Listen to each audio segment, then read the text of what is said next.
Today on Off the Hinges, relax, pour yourself a drink, and unwind from your week as I answer your questions and share stories about this week's trade.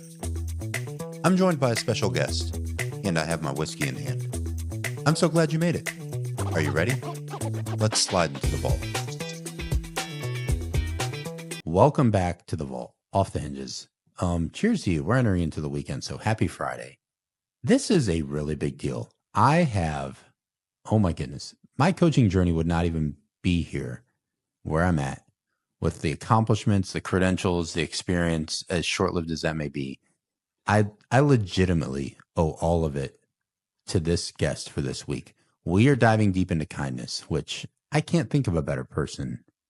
And then also just the sustenance of who I am as a coach and the accomplishments and the reach and the support I've had is 100%, without a doubt, just a benefit of me having this friendship and this relationship.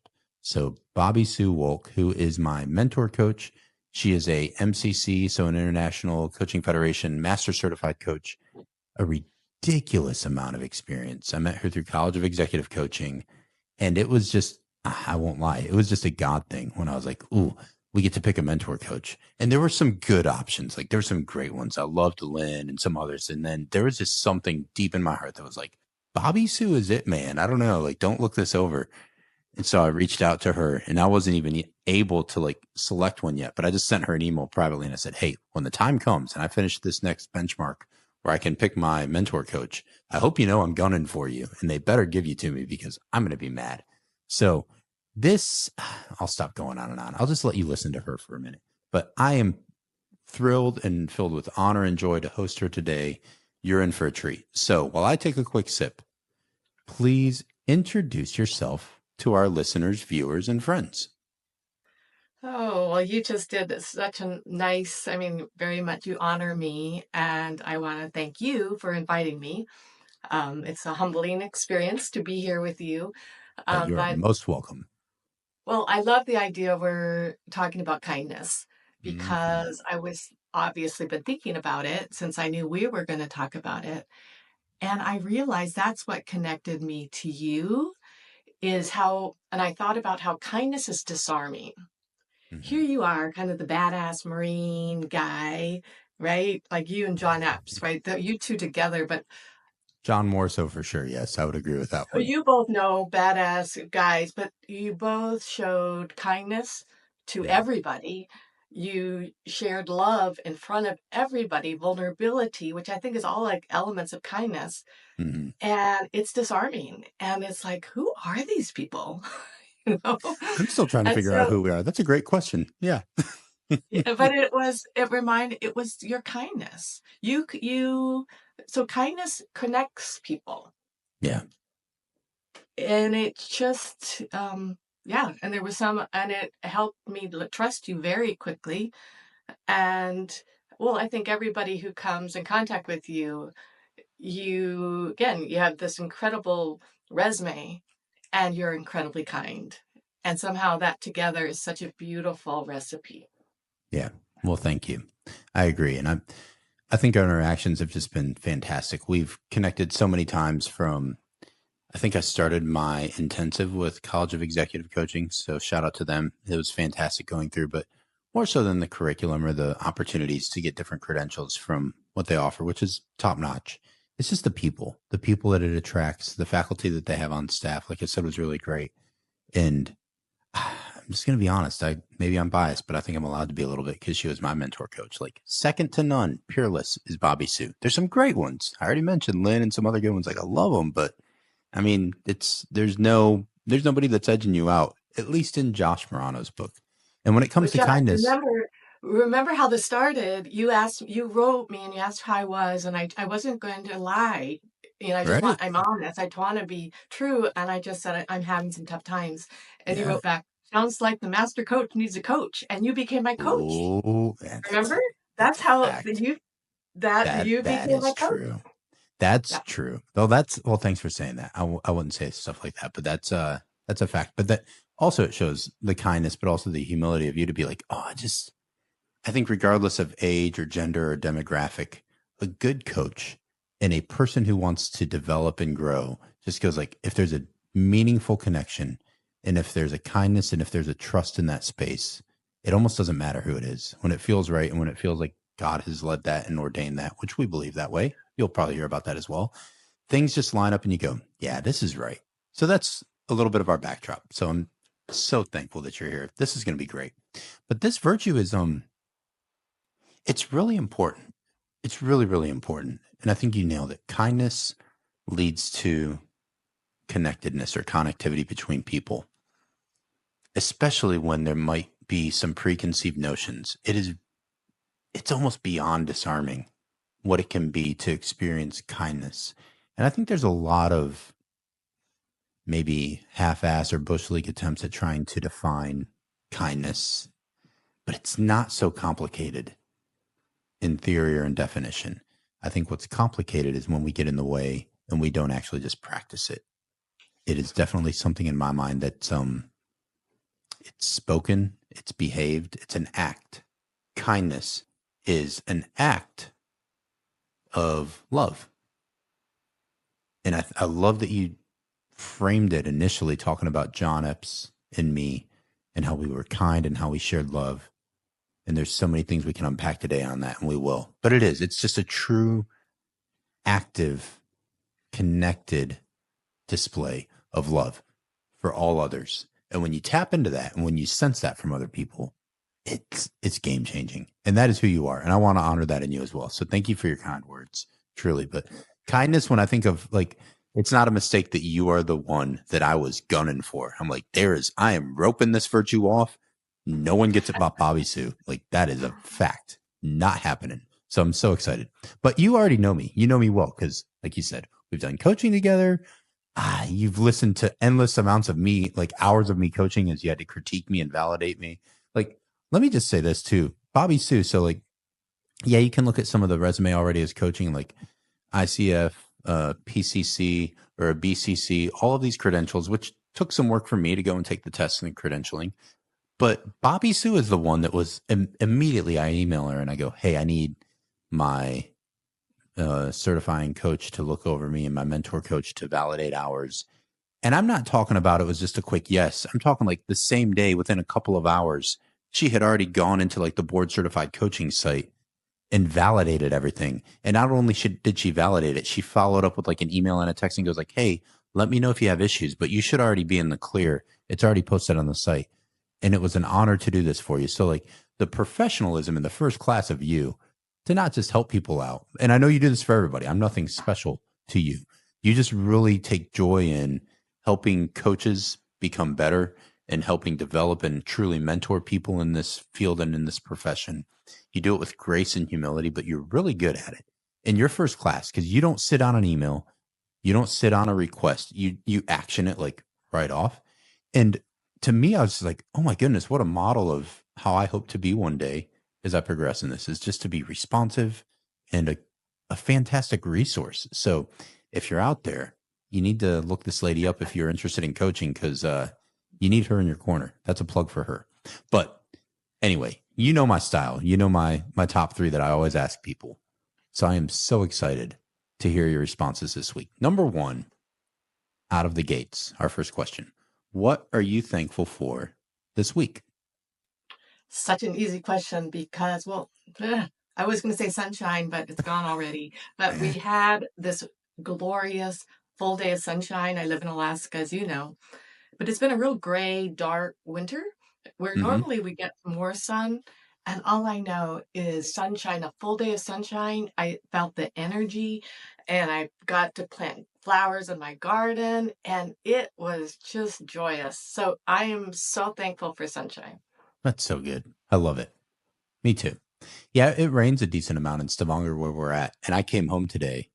I was traveling and I was in Naples, Italy for some work stuff. And when I landed, it was the cool, like a perfectly cool, crisp day, but still warm. And the sun was out, which it rains a lot here. And when I landed, I was like, oh, literally the first thought was, thank you, God. What a perfect day to come home. Just like clear. Similar climates, Alaska and Norway. Yeah, it is. Yeah. Like you can get hammered with some rain, but when you get a beautiful sunny day, it's like even the people just come to life. They're like, can't be inside. I got to get out. This is amazing. I'm not getting dumped on. This is perfect. So I love that. Okay. What have you been learning lately? What I have been learning lately is we can't make anybody change. Nobody. It's Mm, as much as we might want to, it has to come from them. And as coaches, we can be there for them, partner with them, but until they're ready to change, there's nothing we can do to force feed them. yeah. That's what I've been learning. Is there any, can I dig a layer deeper and ask what that comes to front of mind? Like what brings that to your mind is how you've been learning it. Okay, we'll go there. I just finished We can visiting my leave names sister. out of it. You don't have to No, incriminate people. no, I'm just curious. I'm transparent. I was visiting my sister in Australia, and her husband died a few years ago, and she's been Oh, really I'm sorry. stuck and really Yeah. frozen. Right. And she hadn't even been really aware of it. And so it was good to be there, but it was difficult, right? Yeah. And I want to help her. I want to go fix everything. And I realize I just can't. But even from, halfway around the world, we are working on, I support her in helping her get to wherever it is she want to go. Right. Yeah. That's good. Well, thanks for sharing. You know You're me. You welcome. know I'm always going to dig into a layer You deeper. did, It's but all yeah, no, some people don't. But I also been thinking a lot about kindness because I knew we were going to talk about this, and I realized where kindness is my signature strength. I really had to stop and reflect. What is it? Like, mm, what does that I mean? can't. What is Well, kindness? I know. If you haven't dialed out yet, which you shouldn't have, stay tuned because there's a question coming down that vein really soon. Um, yeah, but I can't wait to hear how you frame it because I feel like I know you decently well, and we've talked about these strengths and virtues a lot before, but I can't wait for you to define it. We'll get there soon. Okay. Next question: how do you hope to grow and transform as you find time for rest and reflection heading into this weekend? Well, I am getting to rest and reflect. It's been a Good. busy couple months, so it's sort of a lot. I want to be more patient. I want to be more kind. I want to be more discerning of what people need around me. Hmm. And I want it to be authentic. I want it to come from my heart. And I fall short. Oh, we all do. But again, Yeah. it's just where it's some consistent for me. I just want to do good and I Hmm. want to do well. And I want to leave this world and the people around me better than when I found them. Yeah. Yeah. That's a great response. May I know you trust me. Do I have your permission to share something? It'll be void of names, but share an experience that we had that's something you just said resonated with a memory I had of one of our sessions. So, of course, Okay. coaching is confidential, but I know Bobbie Sue trusts me. Yeah, You do. here we go. I know. So when you're talking about coming from the heart and making decisions where we might fall short, I want you to like as we're getting ready to step into this really dear friend of mine and this really wise lady unpack a very important trait. I want you to appreciate the humility of Bobbie Sue.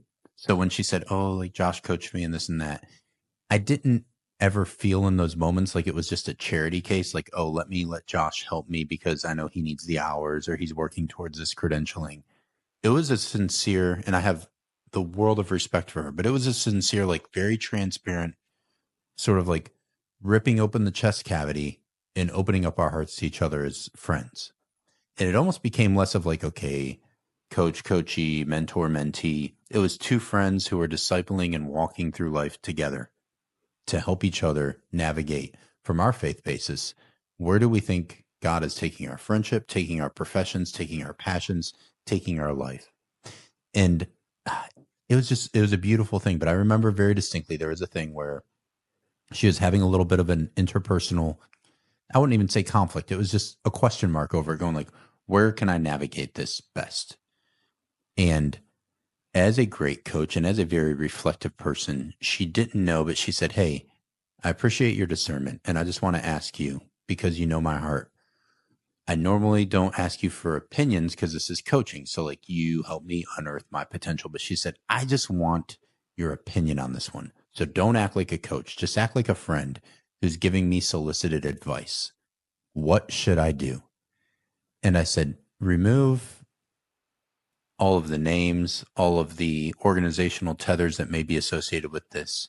Just think of this interaction or this potential thing that's getting more tense as another person who you know that you love and that God loves. And if you were in their shoes and there was a conflict, how would Bobbie Sue respond to this? Like, strip everything else away. What do you want to be known for? And this is important that I tell you this. I said, what do you want to be known for, regardless of what choice you make? What do you hope resonates from the choice that you can make from this? And she said, I just want to be kind.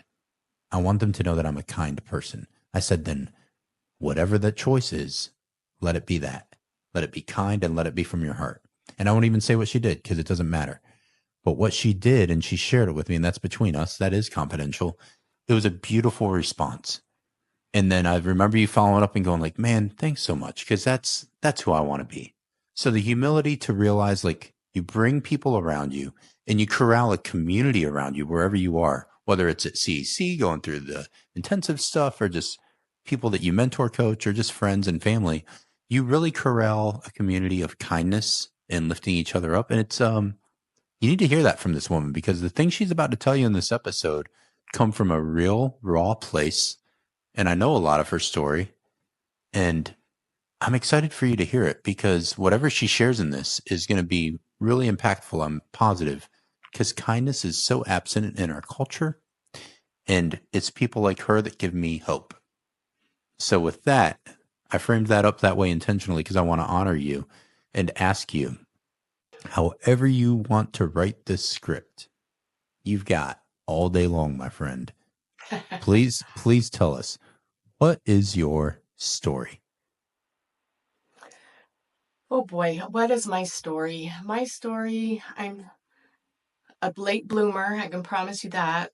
I'm someone who has struggled a lot, made a lot of mistakes, came from a pretty dysfunctional, that in the kindest words, dysfunctional family, battled eating disorders for 30 years. That's something I don't generally share.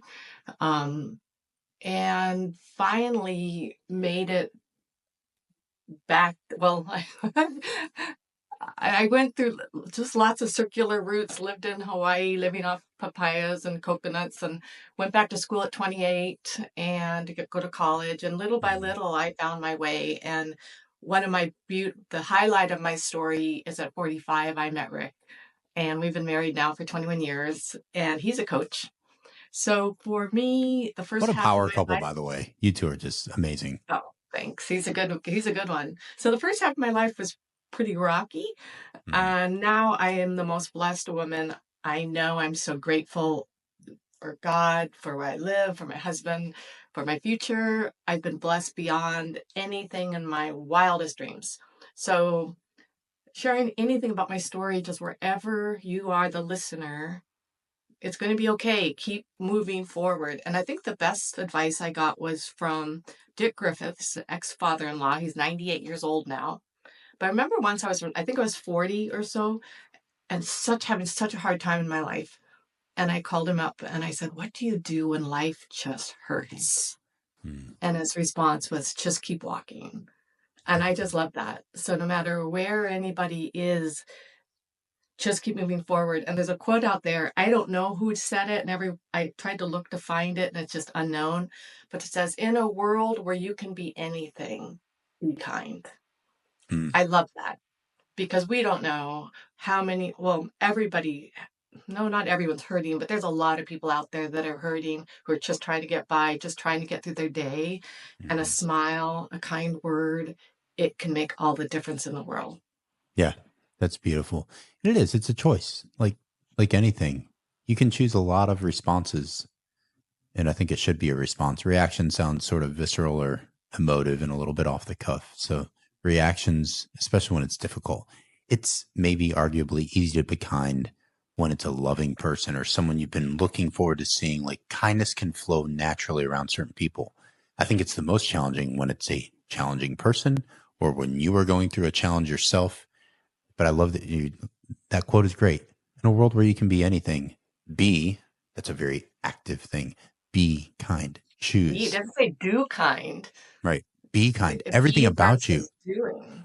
Right. Like Yeah. just your whole being, everything about you, your thoughts, your actions, your demeanor, your posture, the way you take up a space. And I believe that your very essence, when you step into a space with other people, can actually be kind without saying a word. And I think that's a I agree. beautiful thing. And And if we you teed don't this up feel so the beautifully. be, Yeah. sorry for No, interrupting. If we can't be no. it, we can still do it. The whole that random acts of Right. kindness. Yep. And even if you can't, you don't think you can't go there, then it's just that do no harm. Right. Just try not to hurt anybody. But I also believe kindness can be very, very powerful, very tough.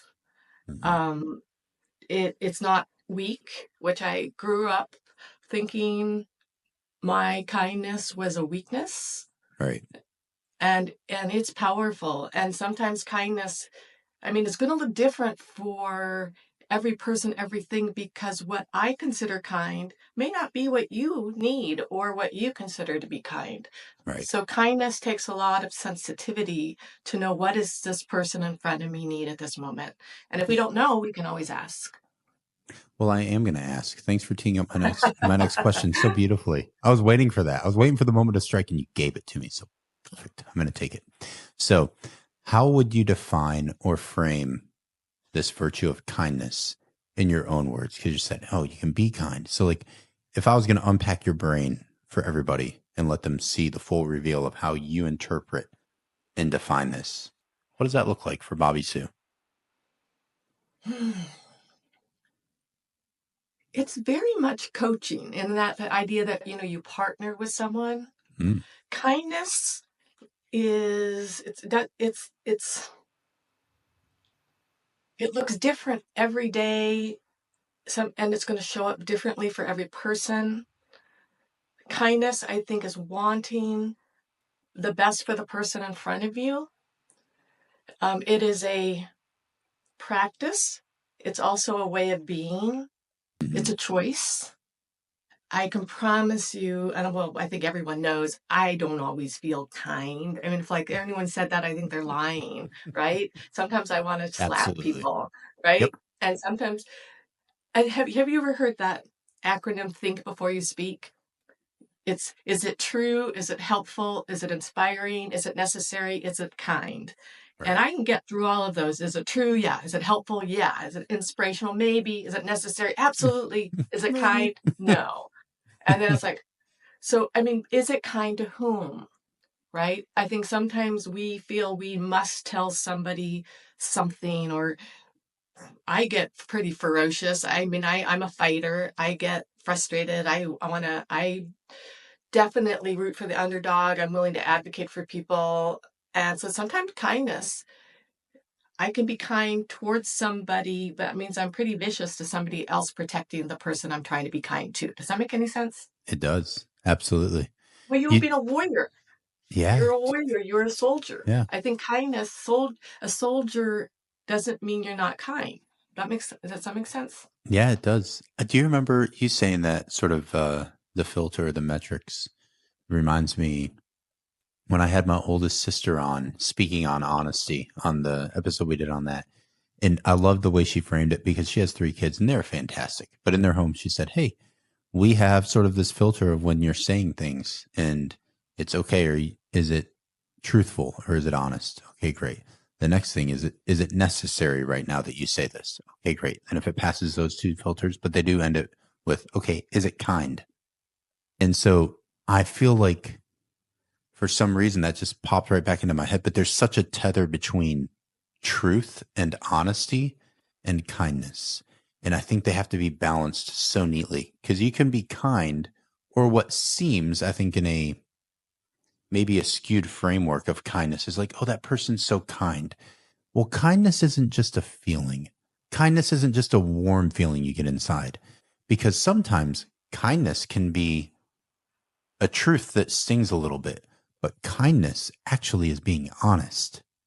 But then on the flip of that, like what you just said and what I heard sort of echoing what my sister had said before in her family is like, if you're just honest, but it might not be necessary in the moment, or definitely if it's not completely surrounded with love and kindness, it's that idea of grace and truth. And it is sort of, are you being gracious with the way you present this? Is it a kind heart that's saying this, or are you just saying it to prove a point? So I think there's such a balance between honesty and kindness. You have to show up truthful, but you have to show up with some loving kindness. And the one has to have the other in that equation, I think. I don't think you can strip either of them away in relationships. So, I think the kindest thing you can do is being honest and true. And I remember once asking a friend their advice on something, and they said, "What do you want me to tell you?" And I'm like, I want you to be honest. I want you to tell me the right, truth of what you think. So kindness isn't always making someone feel good and safe, and well, safe maybe, but it's not always just telling people what we think they need to, they want to hear. right. Kindness can be very direct, and as you said, it can sting a little bit. Yeah, that's really good. So, what does it look like to you then? This strength of kindness, and I know we've both been through like via character strengths and view it that way. Like I do view kindness as a strength. And it is a really top strength of yours. Like it's up there on the charts. But when it's out of balance, uh, what is what does that look like, and what's a good way to restore it for people? So, can you just talk to that? Like, what's the balance when you view kindness as a strength? What does it look like when it's not even keeled, when it is in balance, when it's synchronized? Like, how do you interpret that? I think that's going to look different a little bit for everybody. You know, Mhm. when it's out of balance, I think I challenge everyone to think, what does kindness look like when it is dialed in just right? Right. And for me, I'm a recovering people pleaser. And I know it's out of balance when I start trying to please people, giving them more of myself than I have to give, Right. or I feel I know better, or I'm getting too intrusive. I'm getting into places it's not my business, but I Mhm. feel I know best, or I think I can fix something without even asking permission if I can come in and help, right? So it's forcing my way in a little Yeah. bit, feeling, Yeah. and in a sense, it's arrogant in that I feel I know I can make it all better. But I think on the opposite side is neglect. When there is something right in front of me, I know I can step in, or I at least can see what I can do, and I choose Mhm. not to because I'm tired. I just don't want to because I'm busy or whatever. So I think it's slowing down and just seeing where you can make an impact. You know, Yeah. I'm not around a bunch of people all day. I'm introverted. I work out of my home. But that idea in the morning, and I really do this, I wake up, and before I go to bed, or before I wake up, I say my prayers, and I Mhm. just hope that whoever I'm in contact with, that I'm my best version of myself, that I could leave a good impression. And I do think when people around me, how do I want them to feel? And this is where I think people don't understand the power they have, like going to the grocery store, Right. saying a kind word to somebody, just smiling at someone, seeing someone struggling and just offering to help. Mhm. Those things can just melt the heart. Right. Yeah. You nailed it. It is emotional intelligence. And I mean, that's another side plug, like Bobbie Sue. When I went through like certifications for the EQI, which is the emotional quotient inventory, and all these like good assessments, some psychometric stuff. So she was one of my, facilitators for that course as well. So we've done a lot of these different coaching related educations and certifications together. But that, I think that was one of my most favorite experiences was listening to you and Lynn Jones, so Dr. Lynn Jones, and like Bobbie Sue and Lynn would just balance each other so neatly. And they're different people, and they approach both very graciously and kindly, but they approach things from a different perspective with a different view. But that was just the coolest experience, was to watch you two navigate like a virtual classroom of different people trying to unpack and explore what does this emotional intelligence aspect look like. And Lynn comes from like social work, and you come from your background. So there's just, it's such a rich exposure and experience to have gone through that. So I'm really grateful for it. But Thank yeah, you. you both would talk about that a lot, of just showing up and being present with people, and being very quick to listen to them and actually hear the undercurrents of their story. Not what's the facade level, not what's the top level that you're seeing, but like plunge deep into that and see what's really happening here and really try to get to know them and connect at a deep level. And when you can do that and when you can lead with that patience and that presence, it's really cool to watch how, like you said, it's very disarming because a lot of people, I've found this just in like a short time, like a year or so, with a lot of hours, let's be honest, of coaching people in a wide demographic spread. I think that's one of the most beautiful things of coaching and why it's so successful is because everyone wants to have a set of ears that aren't yapping back at them. Everyone wants to actually be listened to and heard and seen. So if you can show up and be present and just listen and hear and see, and I'm not saying validate stuff that's not worth validating, but just show up for someone. It's that experience I think is what really draws people into coaching. Like once they experience it once, they're like, whoa, what is this about? This is amazing. Because I think people have this natural draw and desire to know other people and to be known by other people. It's something that I actually believe God put inside of our hearts and in a community aspect of like, they really want to deeply know and be known. Maybe not by everybody, but by some few. So I think kindness shows up into that space and goes like, whatever you need, I just want to show up in that space.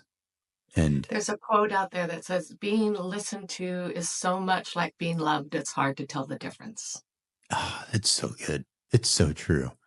But I love how you framed that, sort of the balancing act of the scale, because I do, and even you can look into the VIA strength stuff. They have different workbooks on it and everything. And the way they frame it, the two different words they use is an intrusiveness or an indifference might be the polar ends of the scales where like, if you're like overusing that strength, it might look at like it's intrusive. So you're like way too much. Or if you're not using it, but you have the capacity to, but you're just sort of neglecting it, like you said, it might come across as indifferent. And I do like that idea of like viewing it like a well balanced scale, not too much, not too little. Find the right strike. And that looks different for, I think, every relationship. It's going to be balanced a little bit differently based on that person, your dynamic with them. But yeah, thanks for that response. I think the balancing act is really helpful. I think kindness requires vulnerability for Mm. sure. And Tell I me, think some tell me people, more. well, I think some people, because I've seen it, they refuse, they have the opportunity to be kind, but they won't because they Mm. feel it's a weakness or they feel it's giving somebody what's the word, material to think they're weak or not strong. There's just I think there's just this incredible amount of vulnerability Mm. to share what you feel, because again, you may say something and someone may not like it. Right. There's no guarantee when we offer kindness it will be received. And we can Very offer true. kindness and it can come back with a slap, right? Or someone might not be ready to receive it. And so it does require vulnerability. It does. But I mean, you hit on something good there. Like, if someone doesn't want to receive it, do you stop? I would argue no. Like it is so closely related to love. It's an outpouring of love. Kindness, some people will call it loving kindness. Like it is love. So like why, if people aren't ready to receive it, sure, be respectful of that. But I don't think that you can stop. I think for your sake, if anything, for me, let's say, like it's better for my heart if I don't stop seeking ways to be kind, even if people don't want me to be. I mean, what law is there going to be against me being kind to everyone? Come on. That would be a beautiful world if people could just get in step with that for a second. So I don't There's think a you can quote. stop it. I don't have this perfect, but there's in Proverbs, I think it says, by being kind to people, like if you see someone hungry, feed them. But by Hmm. being kind to somebody is be kind to your enemy. In so doing, it's like heaping coals on top of their head. And I think that's the funniest. It's funny to think about it that that's in the Bible, but that's why I say it's disarming. Yeah. When you have somebody who doesn't like you and maybe you don't like them and they're expecting you to give them something nasty and you offer kindness, people Right. don't know what to do with that. Right.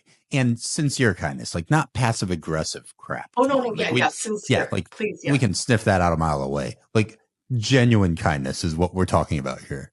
Yeah. Thank you for saying that. Yes, it has to be genuine. People know when if something is plastic or Right. Right. patronizing. I mean, it has to Oh come from yeah. the heart. Yeah. I mean, if you're patronizing and passive with it, then you probably will get popped in the mouth. That's just, you probably deserve it. Like, just be real. Yeah, yeah. That's great. So next question for you. I'm excited for this one too, because I know a lot about you. Um, and this is a good question. How do you show kindness to yourself each day? So I'm going to flip the script a little bit. Showing kindness to yourself. How do you do that? Well, it's been just a history, a long time for me to prioritize myself in any way.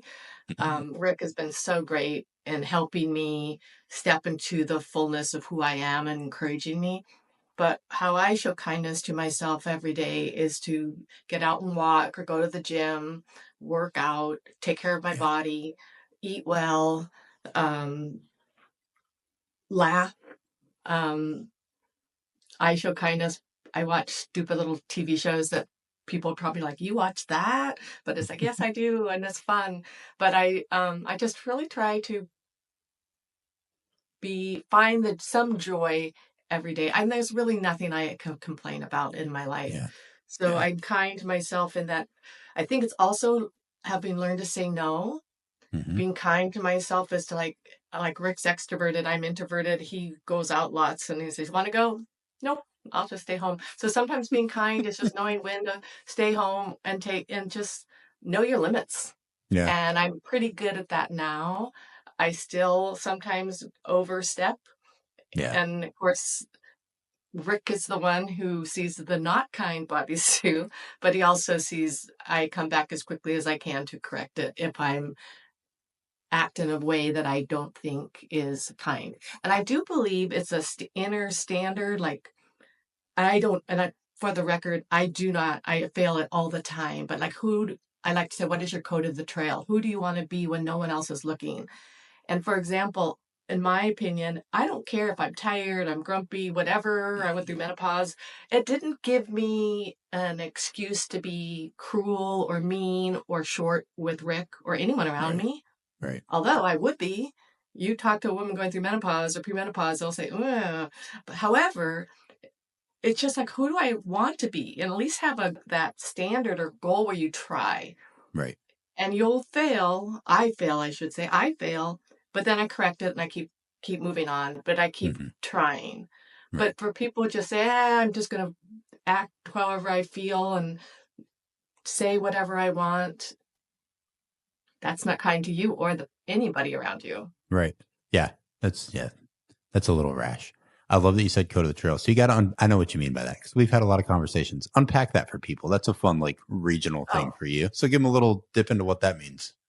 well, I live in Alaska, and well, Yeah. like you, we like to hike, just like you Hmm. in Norway. And actually, I learned that quote or that question from my husband, meaning when you're out hiking, everyone has a code like pick up after yourself, keep it, pristine. Right. It's just the rules of the road, basically. And Hmm. so what I love asking that question to clients and to anybody, just who do you want to be? Right. Slow down enough to say, who are you now and where are you going? Hmm. What are the rules what are your standard? And I know yours, Josh, is like crazy high because you share it with us, your work ethic, your workout ethic with your family, putting your girls first, your wife first. That's your code of the trail. And you walk it so carefully and clearly. You don't give yourself any, I mean, I don't even want to know what time it is in Norway right now. It's probably like some weird, crazy nighttime. You don't sleep. It's not that bad. I do on occasion, not a lot. That's true. I mean, you know me well, Yeah. but But yeah, you it's you it's have a almost 1 code. a.m. Yeah. There Well, is a 1 code. a.m., okay. That's not bad. But you have a code that drives you. It's not somebody watching you. I would imagine when I talk to Laura, if I talk to Laura, this is you. I mean, I just know that already. Sure. Who you are, how you are with your kids, that's your code of the trail. So I hope everybody decides, and it doesn't have to be kind. Kindness may not be your thing, but Sure. we can all. However, I did look up some quotes because I like quotes. Ooh, I can't Aesop wait. says, "No act of kindness, no matter how small, is ever wasted." Hmm. I thought that was really beautiful. And then the Dalai Lama says, "Be kind whenever possible. It is always possible." That's so good. Just try it if it's okay. Yeah, it's good. You can. Yeah, there's no wiggle room. You can just always be kind. I think it's a great default. Like if you don't know what else to do, I love what you said a little bit earlier in the episode of just even going to maybe it's a grocery store, a supermarket or whatever, and you just share a smile with someone as you walk by them. I can't even tell you how just personally receiving that when someone walks by you and just flashes a very quick smile to like and says, "Hi," whatever it is, you nailed it. Like kindness is disarming. Like there's nothing about me that feels aggressive toward that person in that moment. You're like, oh, that was, and that's usually sort of the exact words that go through my mind is like, that was really kind of that person. So the default is when you show acceptance of other people. And I think in order to do that, you have to rewind it a little bit and go like, in order to accept you, I have to be present with you. So much of kindness requires a physical presence and just a patience to just be in this literally the same space with other people. And I think it requires that to actually tap into kindness. Just yesterday, I was going at a doctor's appointment, and a gentleman was waiting for me to come. He saw me walking up, and he was holding the door. And I went, mhm. "Thank you." And he says, "You are welcome. You have a wonderful day." And it was like, You're like, whoa, what? and he could tell he actually meant it. Yeah, And well, I'm talking about it a day later. I know. That's the That's so impact good. of kindness. It sure is. So I'm gonna give everyone a really quick cheat code. I didn't think of this. I didn't originate this, but I loved it so much. I've sort of like wholesale just stolen it because it's fantastic.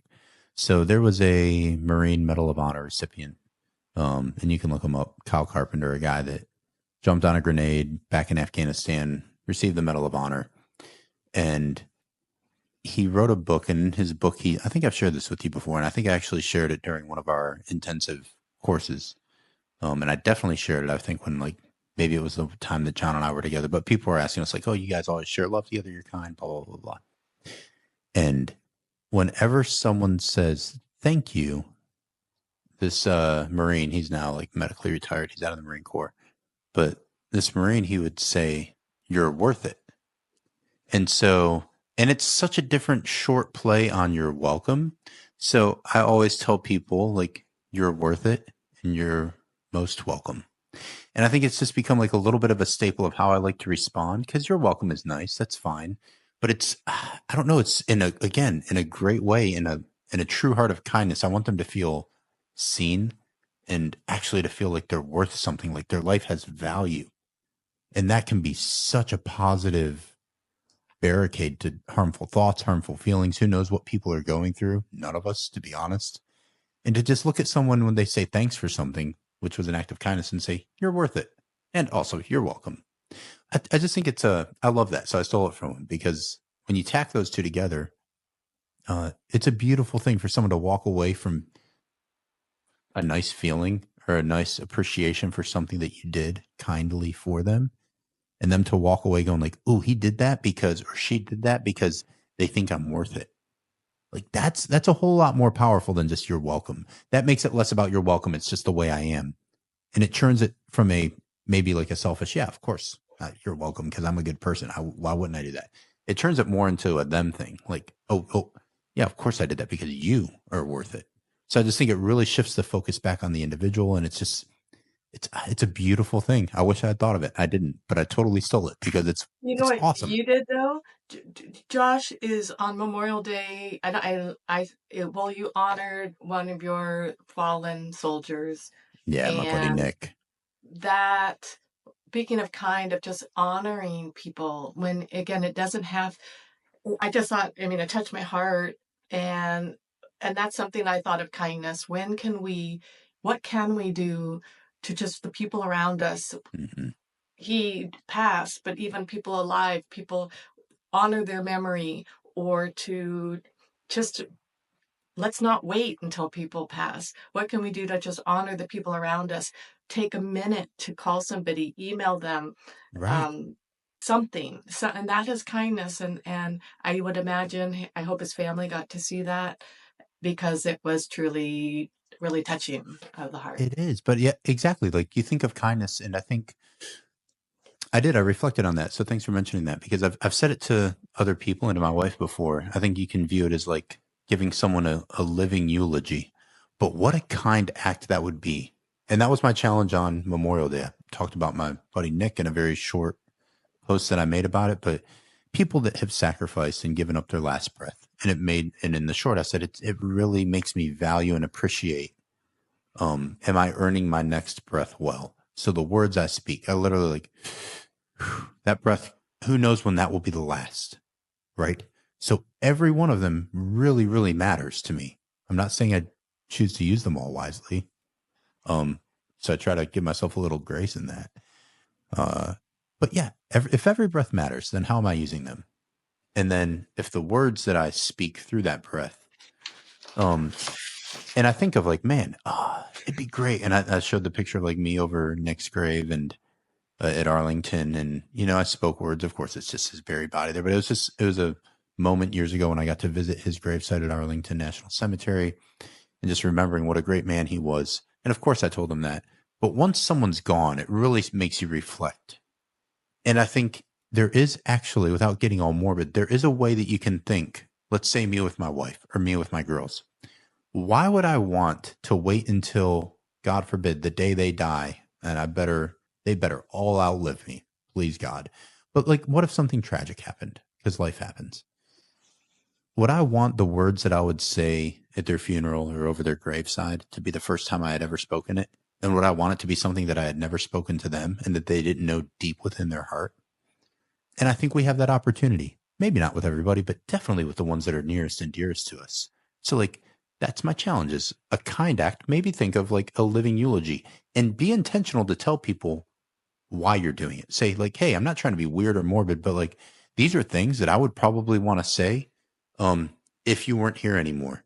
And you're so important to me that I want you to hear, this is like my living eulogy to you. So you can write it down and know that this is my heart for you. Like, I would say this at your graveside because like, but I want you to hear it now because you're alive. So like, and if you capture those moments and you give it the weight that it deserves, I think that's a really kind thing to do for people, to say, I'm not shoring it all up and saving it all up for like the end. And then I'll give this really nice mic drop. Well, what good is it then if you could do it now? Right. So I just think I've really been challenged with that. And it might seem like a weird abstract thought. Maybe it's just a weird, my brain thinking odd things, but that's the way I view it, is like, man, I've lost so many people in my life that I wish I could have them back to tell them just one more time.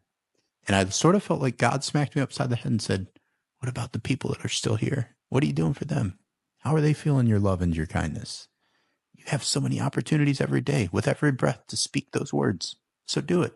And I do. I can't even count the number of times I tell my wife and girls, I will look at them, Bobbie Sue. I will look at them and say, if I look at any of my daughters and say, hey, Karina, guess what? She'll look at me and she'll say, I love you. Because she knows that's what's coming. And that's like our thing. And I'm like, if you ever find yourself in life, if my girls ever find themselves in life guessing what's next or guessing what, I want it to be a corny memory that, man, every time I had to guess what, in the back of their mind, the first thing that pops in is like, Dad loves me.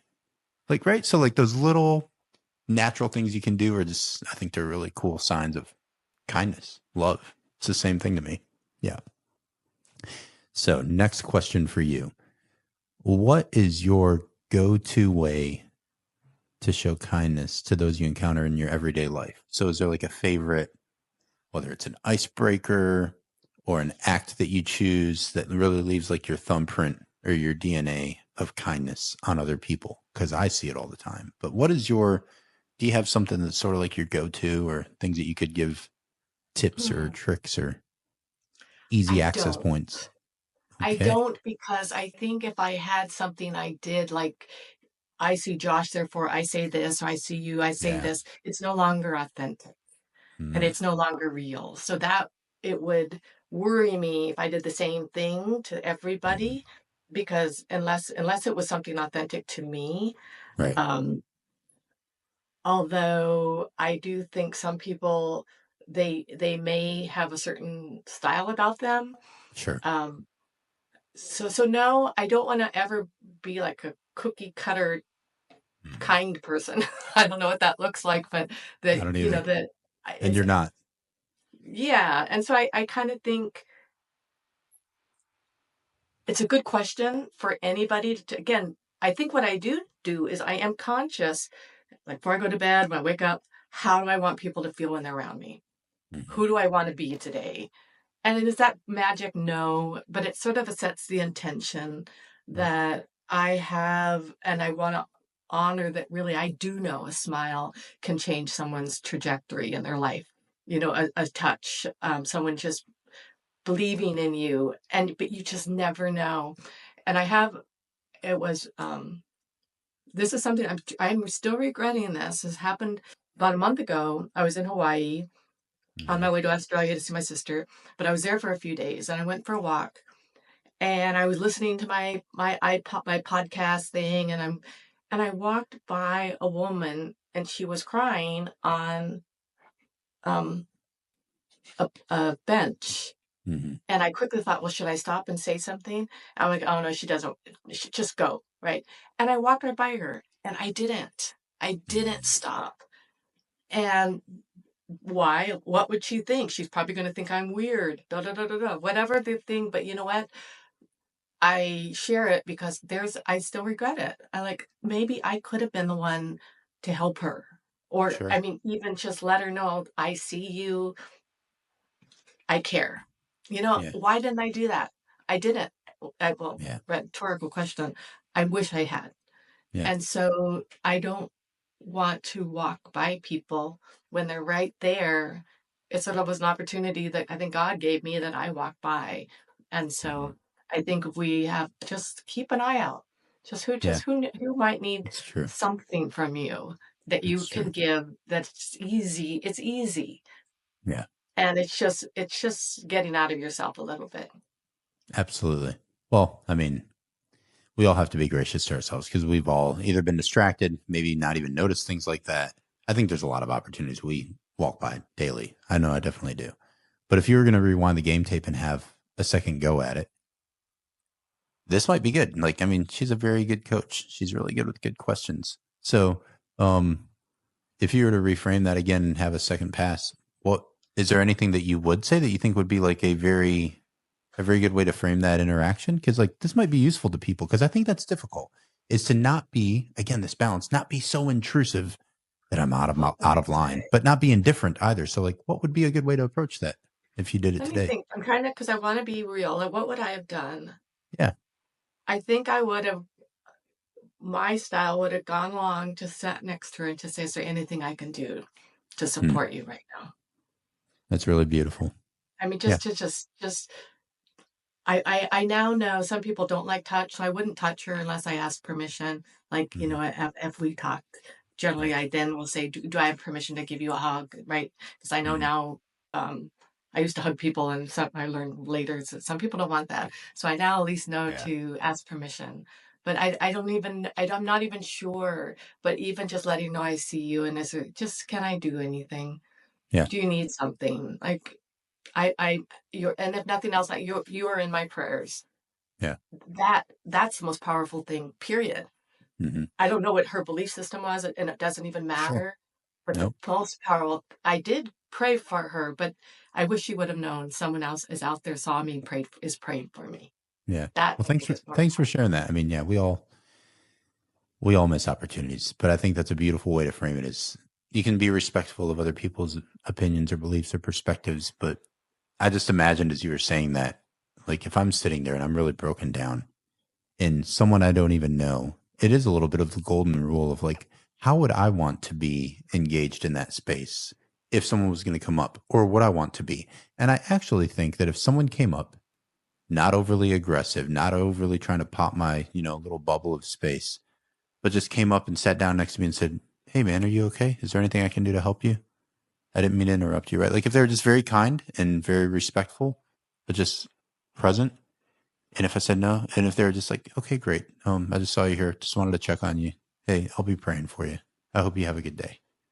Um, I think something like that, I would be like, man, because so when you think of it, if someone's outside or is broken down on a bench or something's rough, when people are at their lowest points, I think a really difficult piece of that is feeling isolation, and not just physical isolation, but maybe it's mental or worse off, like spiritual isolation and desolation from things.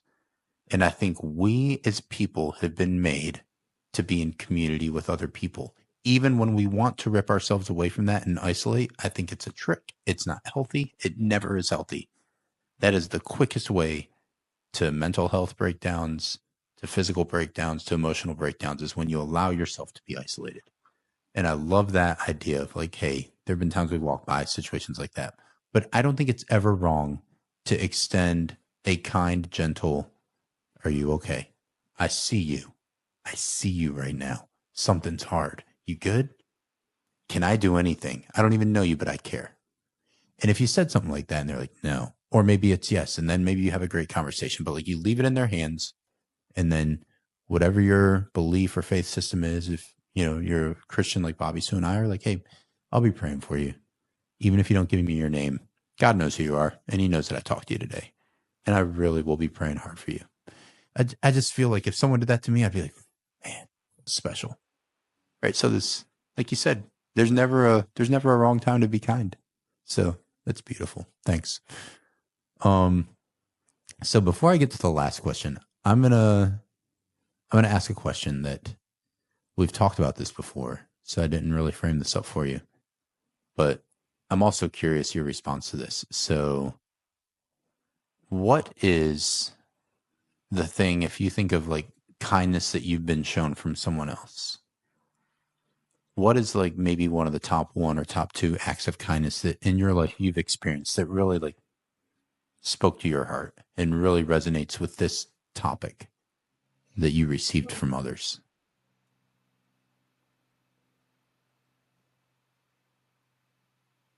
I have two people that come to mind, and it takes me right back to my childhood.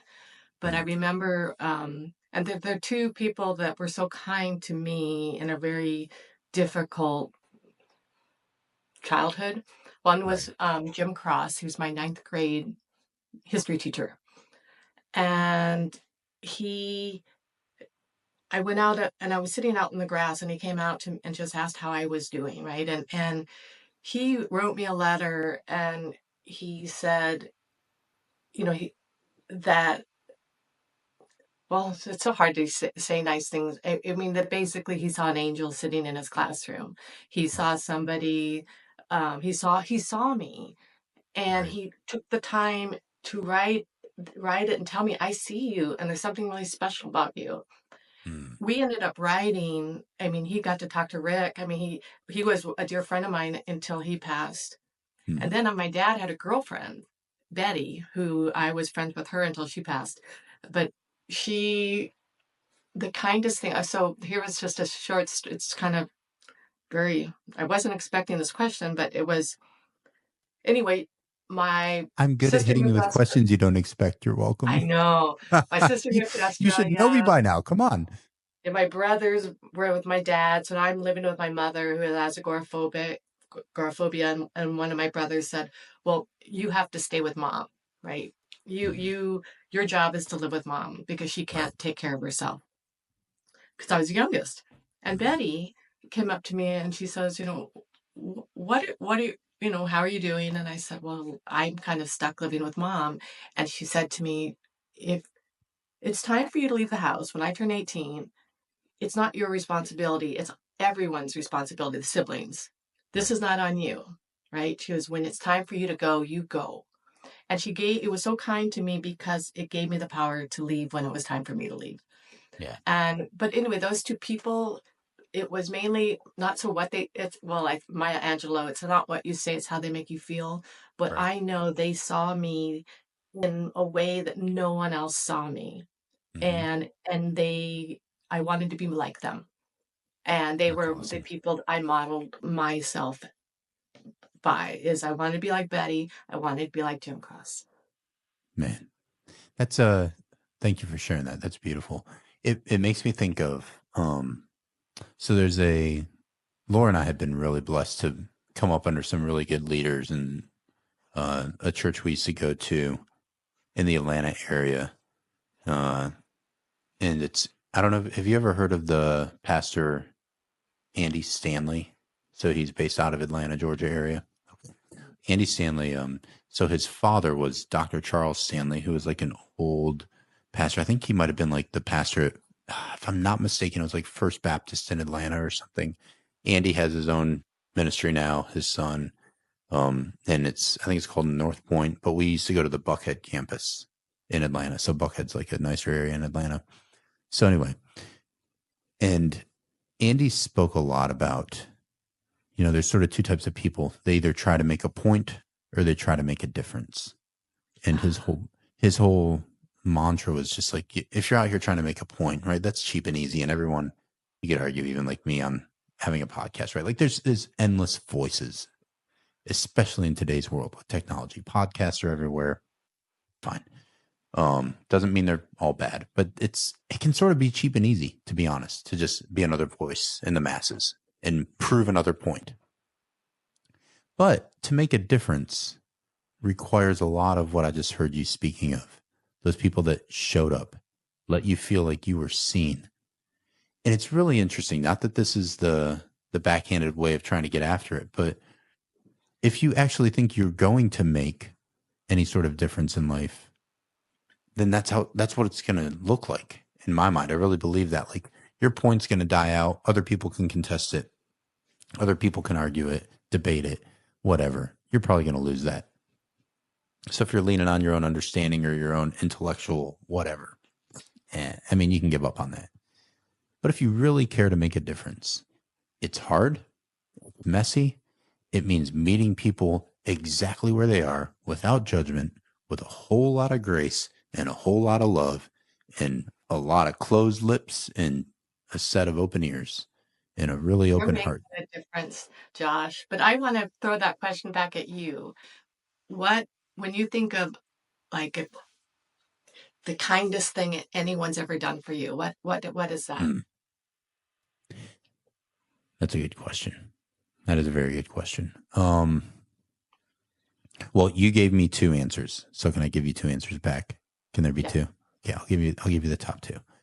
And this is sincerely this is my heart. This is how I believe it. The first one, hands down, and you know this. Like I messaged Bobbie Sue earlier in the week, and it is not ironic to me at all, and it is not out of place that coming off of a week or a couple of weeks actually of exploring the virtue of endurance, um, man, especially when I had my episode with Fred when we did our dialogue on Back to Good, and I re-listened to that this past week because I've been going through a really, really difficult time of spiritual endurance, like a really hard thing it's just a me thing. It's not for other people to know the context of it, but it's been hard, and it's just real. So stepping from endurance into kindness, I was really made aware of how people who endure through difficulty, I think coming out the other side of that with a character that's refined and forged, or maybe you went through something that you just needed to have stripped away and pruned out of your life. So whether it was a redirection or a transformation, I think at the end of it done well, endurance really transforms your character and who you are in a beautiful way. And on the back end of that, or maybe in the process of that, I really think that kindness is sharpened just that much more because it really makes you appreciate what humanity goes through, right?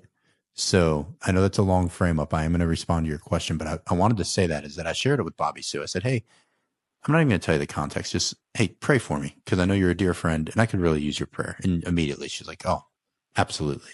But it's good to have people around you, not to be isolated. And even if you don't tell them the reasoning, it's good to just have like a small group in a community you trust to sort of help you carry your spirit and carry the load and the weight of a heavy life at times and some stuff that's difficult to walk through. And even that, I want to say thank you because it's knowing that you're that type of friend is really special and the kindness you show to just give me that space. But I know that when you say you're doing it, I know you're doing it. That's just who you are. I trust that. It's great. But I would say number one, not to sound cliche, but especially after this past week of walking through some things that was just me and God for a lot of it, to be very real. And of course my wife knows about it, but like it was some stuff I was just struggling with in my heart.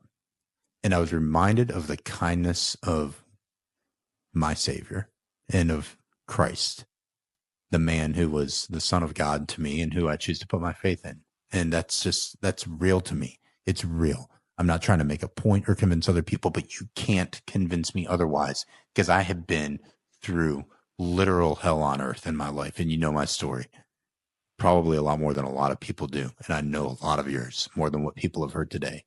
And I know this pain that we've walked through on our own or with other people or through relationships that just left us feeling beaten and battered and desolate and kicked to the curb.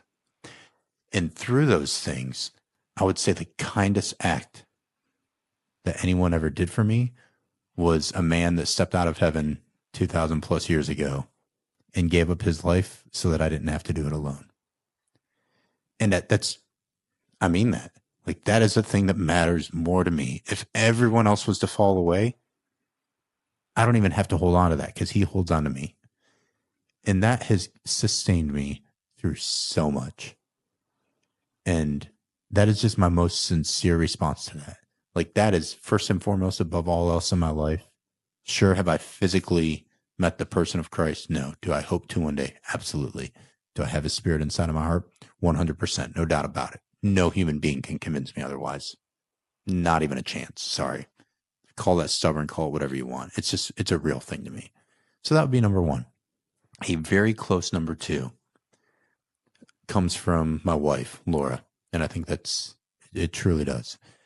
But I will give you a very raw and real framework for what was happening. Because I think it's important to hear that kindness, like you said, is showing up and being present for people at their lowest. It's easy to be kind when it's an easy situation, and you still should be kind there because you can choose otherwise. So I'm not knocking it. But when it's really hard is when I think we're called to kindness the most.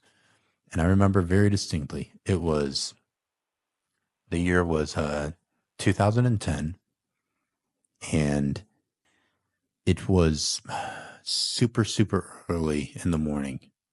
So it was December 11th. It may be around 3 in the morning. And we were traveling up to Virginia because it was going to be, I think, my nephew Nolan. So on Laura's side of the family, our nephew. And it was his birthday. I think it was his 2-year-old birthday. And I was going to meet Laura's family for the first time. So, I was stationed down in Georgia. She was living on the coast in South Carolina. We had been dating, a few months or whatever, like 6 months. So we were going to take a little bit of leave from the military, and I was going to go with her and see her family and meet them. And 3 in the morning, we had been at her friend's house, staying in an apartment with her friend Kristen and Aubrey. And it was 3 in the morning, and I got a call from my brother-in-law. And it was the call that I got telling me that my dad had killed himself. And I can't even explain where I was at the receipt of that news. It was dark and it was deep. And I just remember saying, I love you, buddy. I can't talk right now. I hung up the phone. I rolled over. I buried my face in the pillow and I bit it and I wailed. Like I'm talking wailed. I had never felt that just deep sorrow and pain. And when you ask, like, what's the kindest thing that's happened? I would say like a really close second to, I think, the experience of knowing what Christ did for me and what he suffered for me and what he did for like redeeming my life and my soul from a lot of bad things would be my wife. And we weren't married then, but she was lying right next to me in bed.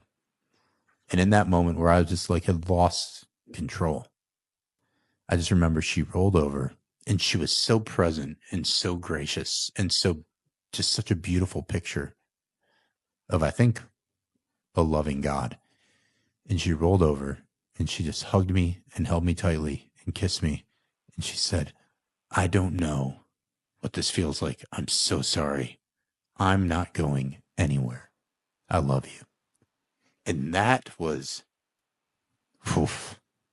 the kindest thing she could have done. I didn't need words. I needed love. I needed presence. I needed space that she occupied with me.